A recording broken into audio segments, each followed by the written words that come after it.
it's all blowing your way. Hey guys, you got Tyler Coleman and Chris Cuellar here. We're at Cigars International in the Colony, Texas, and we're just gonna do some guy talk. Tyler, what's new in your neighborhood?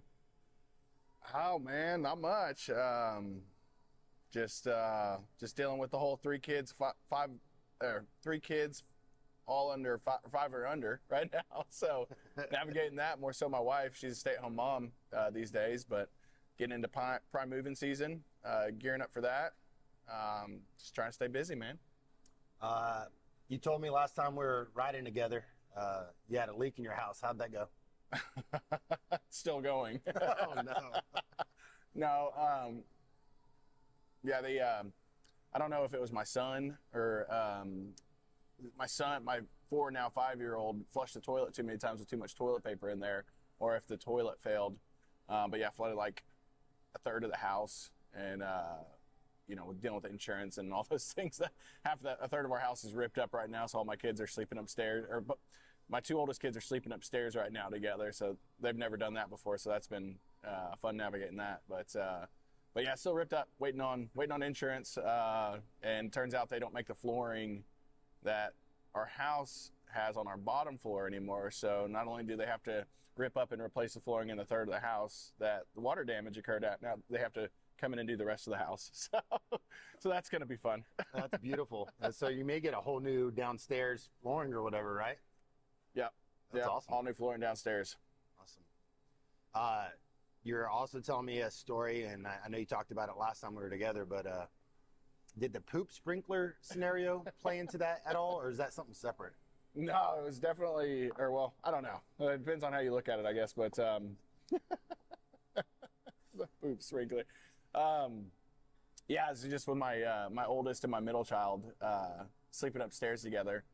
My oldest kind of instigates, if you will, that he tells him, like, he thinks it's funny for him to take his diaper off, and like, because he knows he'll get in trouble, and but yeah, so I think that's what happened is he was like, take your diaper off, just messing with him or whatever, and took his diaper off, and next thing you know, he turned into a poop sprinkler. Got poop all over the carpet. The only place in our house that has carpet, he got poop all over it. And then of course he came downstairs and he didn't have his diaper on, so he scooted his butt. He's 2 years old, so he doesn't like walk down the stairs. He like scoots on his butt, and it was just all the way downstairs, man. That's so beautiful. Yeah, I had to leave work early to go get a carpet cleaner and get all that cleaned up. And I bet Stephanie was the one that did the bulk of the cleaning, or did you help out?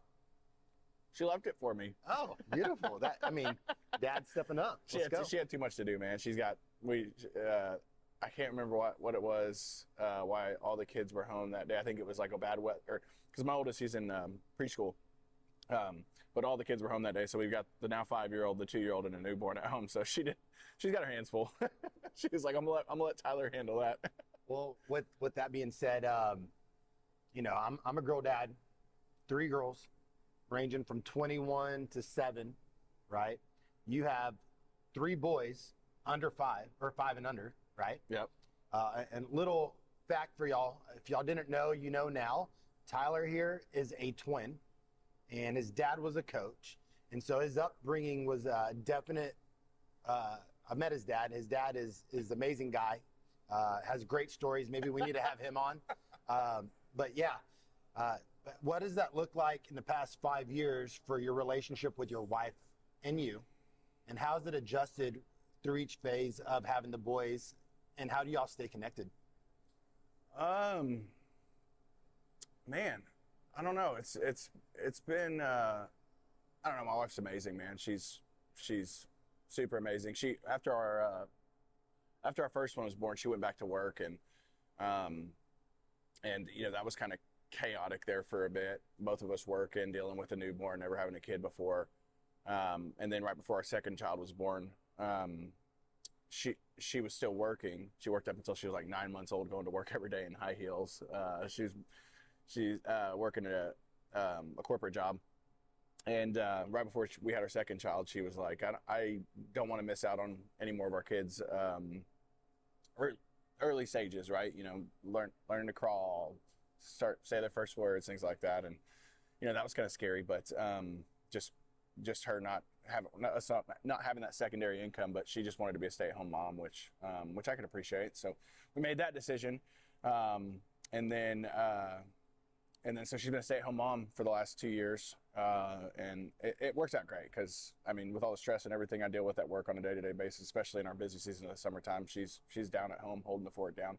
But as far as connecting goes, she was getting on to me last night about it. I was doom scrolling on my phone, and she wanted to watch a show or something. I was like, I'm just ready. I'm tapped out for the day. I'm ready. So I don't know, man. It's I don't think there's any exact way to go about that, but just showing up for your wife and your kids on a daily basis. I try and take her out. We do staycations. I try to do that at least once a month where we go out and just leave the kids behind. And just get away from it all, because having that many kids at such a young age, it's, you couldn't pay me $250,000 a year or $1 million a year for that matter to stay at home and watch 3 kids or deal with 3 kids under 5. That's like the toughest job in the world, if you ask me. So kudos to all you stay-at-home moms, especially when you're dealing with more than one, because it is havoc. It is crazy. But I mean, just show up, and life gets busy, and you just gotta do what you can when you can, especially when you have kids that young in age. So with you talking about being tapped out, how do y'all handle that when you get home from work and you may be 100% exhausted, you have nothing in the tank, or vice versa? She's at 40% left in her tank and you're at 70% left in your tank. How do y'all navigate that? It's again, credit to my wife. She's nothing short of amazing, but she can tell, we can sense it. Yeah. She's usually the most, I'll just use her as the example. She's usually the most patient, kind-hearted, caring person in the world. And me, I lack patience. I'm not very good with patience. But I can kind of see when it's starting to take a hold on her. Like yesterday, for example, it was a pretty tough day for her for whatever reason. And that's when I kind of just took the reins and took the kids outside. And I was out there working on the hot tub, getting it changed out and putting new water in there or whatever, and just letting the kids play outside. I was pushing them on the swings, hanging out with them just so she could have a little bit of peace inside by herself. And same for her. Like earlier this week, it was a tough start back to the week just because I was in Nashville all last week for at our corporate office meeting with our team out there, and got super behind on work. So like over the weekend and early this week, it was just all about playing catch up, and she could just see Monday and Tuesday, whenever I got home from work, I was just done for. And I usually put the boys to sleep, our older sons to sleep, and she just jumped in and she was like, hey, I'll put him to sleep tonight. So just helping each other when and where you can, and just starting to see, you'll be able to tell when the other person, I'm sure as well, but you can tell when the other person is getting to that point and they're just tapping out, begging for help, Yeah. But sometimes they don't say anything, but you just know. So you and I both, through our lifetime, we've experienced a lot of ups and downs. And while we're trying to keep this today on family, I want to throw a little faith question in there.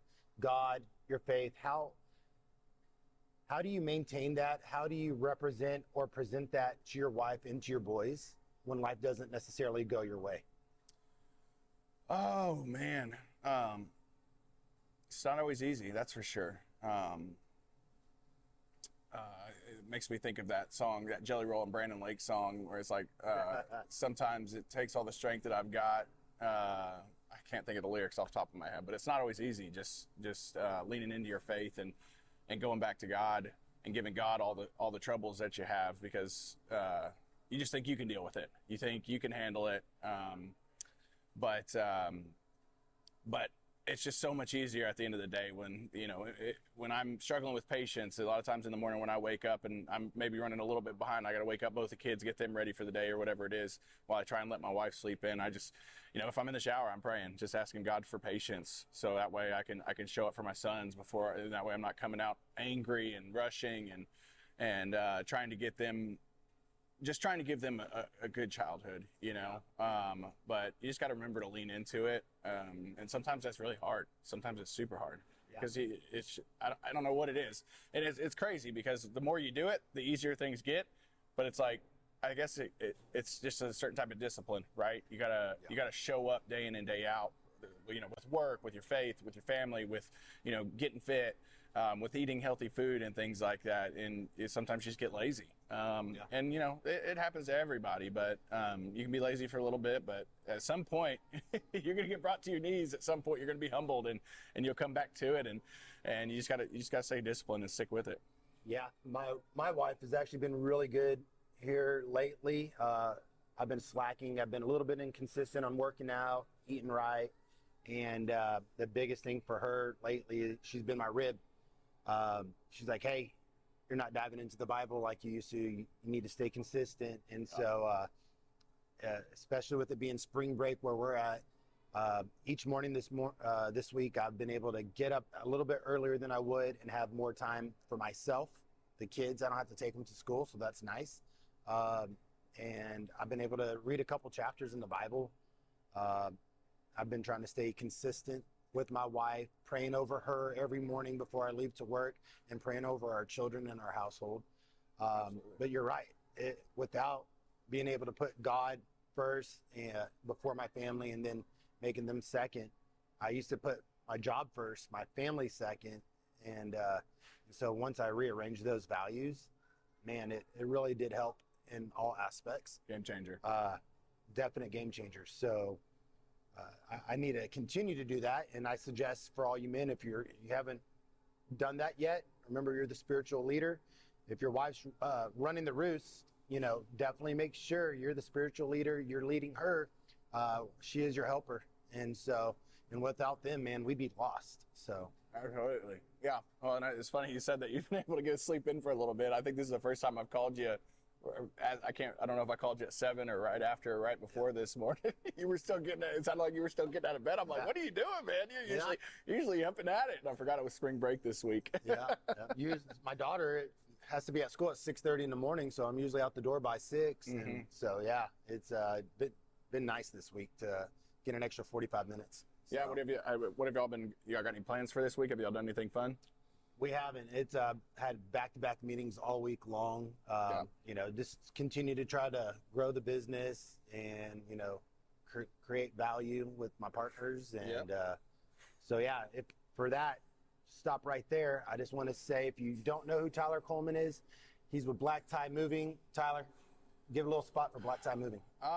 So Black Tie Moving's a full-service relocation company. We started here in Dallas-Fort Worth. Now we have 10 offices kind of scattered across the country. When I say full-service, people, a lot of times people don't know what that means.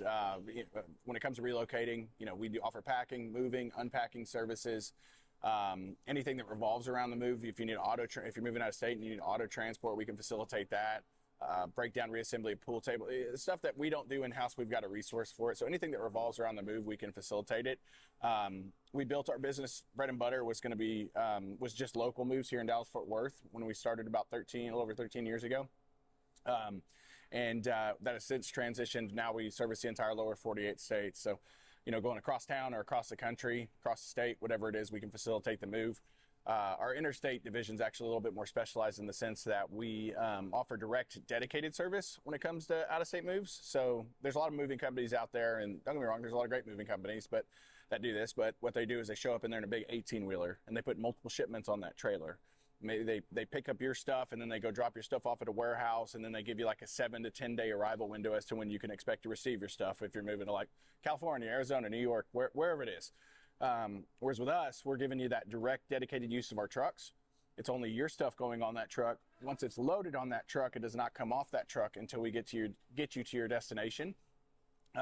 And from here to like New York, for example, is like a 96-hour turnaround from start of pickup to start of delivery. So it's a very streamlined service. Whatever your dates, like we're not giving you, the only arrival window I'm going to give you is like an 8 to 10 a.m. arrival window on your desired delivery day. So if you tell me you want your stuff on the 31st, whatever month it is, I will have it there, and it would quite literally take an act of God for it not to be there when we say it's going to be there on that day, which I can only think of like 1 or 2 times in the last couple of years when something like that has happened. Knocking on wood as I say that, don't want it to happen again. But the most recent one, I think there were some like fires in Atlanta, and the whole highway was shut down for like 8 hours. So my driver was trying to get to Denver. I think he was coming from Florida or somewhere, but trying to get to Denver, and he's just stuck on the highway in Atlanta for 8 hours nonstop. So we had to push that guy back a day, but that's a super, super, super uncommon occurrence for something like that to happen. And you got to plan for like bad weather days, DOT inspections, roadside inspections. Sometimes you never get one. Sometimes you get one, and it tends to be like in Oklahoma. I don't know why, but I guess when Oklahoma DOT officers see our license plate on the back of our truck and it says Texas, they like giving us a hard time. So they pull us over and give us a level 3, like a 3-hour roadside inspection, looking at every crevice, cranny, and nook in our truck. So you have to plan for all that stuff, and which I do whenever I'm scheduling these types of moves. But just got to stay ahead of it and just make sure you're communicating at a high level with the client, setting expectations, and things run smoothly from there. So.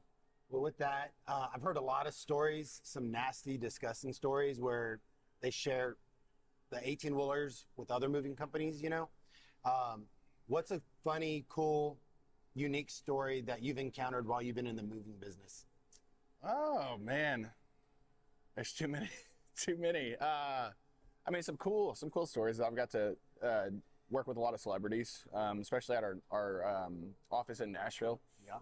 Like here in Dallas as well. Like when I was on the truck on and off for about 6 years, the first celebrity I had the privilege of moving was Tony Romo, his family. Tony Romo. Yeah. Let's go. Yeah. So I got to facilitate their move. And then, of course, like in Nashville, I got to fly up Gary LeVox from Rascal Flatts. He's one of our partners up in Ohio and Nashville. I was still based here in Dallas-Fort Worth. This was before I moved to Nashville, but I got to fly up there and facilitate his move. He's just awesome guy, one of a kind, super good human being.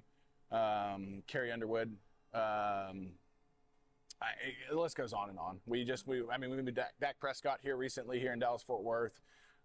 Just moved his center last week, and the guy he takes the ball from last week. So you get to meet and move a lot of super cool people. And so that's a lot of it, but it's more so that tends to happen more so in Nashville, just because there's so many more celebrities in Nashville than there is in Dallas-Fort Worth. I feel like, especially with the country music world.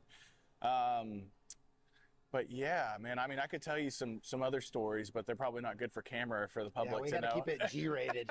I can tell y'all some horror stories about the things I've seen. I'll share this one. One of the worst homes I ever walked in. Wherever you walked in the house, the whole house was carpet, but wherever you walked inside the entire home, your foot squished into the floor because it was just filled with urine from animals. So that's like one of the worst things I've seen. But yeah, there's cool stuff happening every day. Like my book of business with real estate, I have so many realtor referrals real estate agents that I work with, and they refer business over to me. And just moving's a really stressful time. It's like top 3 most stressful times in your life. And it's really cool to be able to, like, I had a real estate agent call me last week at 8:00 and say 8:00 at night, I'm sitting in bed with my wife, and the real estate agent texted me. I was like, 911, client needs to be out tomorrow morning. Can you make it happen? And something happened with closing, whatever it was. And I was like, got on the phone with my operations manager. We already put the schedule out for the following day. And it's hard to get guys to come in when their schedule's out and they're scheduled off for that day. But we've got a great group of guys that love to grind and love to get after it and get to work. So we were able to bring guys in super last minute to come in and facilitate that job for that real estate agent's client, and just make it a win-win for everybody in that regard. But there's so many different things I could talk about. Well, I'm going to change it back up. We're going to go back to marriage. I know you weren't expecting any of this, so well, actually, you didn't even know you were talking today. So I had no idea. Let's go back to the past. The 25-year-old Tyler Coleman. Oh no. Dating, out on the prowl. What do you wish you could have done differently then? And what would you wish you could go back and tell yourself now when you were dating Stephanie, your wife, right? And what would you tell yourself now, or a piece of advice you would give yourself? I don't think I would, even if I could have told myself something when I was 25, I probably wouldn't have listened. I was hell on wheels until I was about 28, 29, 30, but just slow down, take it easy. That's one thing I told myself, because my early 20s were not my best days, to say the least. So yeah, it's hard to even think about those times, just because it's so far away now. But Same thing whenever I started dating my wife. Because I let a little bit of my 20s bleed into my relationship with her whenever we first started dating, and I don't know how she stood beside me for so long because I was not a good person getting into my late 20s there. But I don't know, man. I was just out searching for something. Wasn't sure what it was. Whether maybe it was just confidence, maybe he's being accepted. I don't know what it was, but maybe I just tell my younger self, like, hey, you're good enough. Like, you don't need all these, you don't need all this, you don't need the outside world's recognition or approval or whatever it is. Because there was definitely a lot of that in my 20s. Just searching for something that I didn't have, that I felt like I didn't have, and Yeah. I feel like a lot of that was just approval or acceptance. And I want to tag team on that. You know, you're good enough. You got this. You don't need the approval of others, and that's huge. I love that. If I could go back and talk to myself on my wedding day, you know, learn to manage the expectations of your wife, learn to be honest and transparent, communicate better, and give up your right of being right. It doesn't always have to be a fight, right? Because there's going to be a lot of battles. There's going to be some wars, and in marriage, it can be one of two ways. It can be easy or it can be hard. So when you give up your right to be right, learn to manage the expectations and communicate, man, life gets a lot easier and better. A lot smoother. So, do me a favor, Tyler. One tip you give your boys on their wedding day: look directly into that camera, and what would that tip be? Shoot from the hip. Never sweat the petty things and never pet the sweaty things. No, man, on the spot here, man. I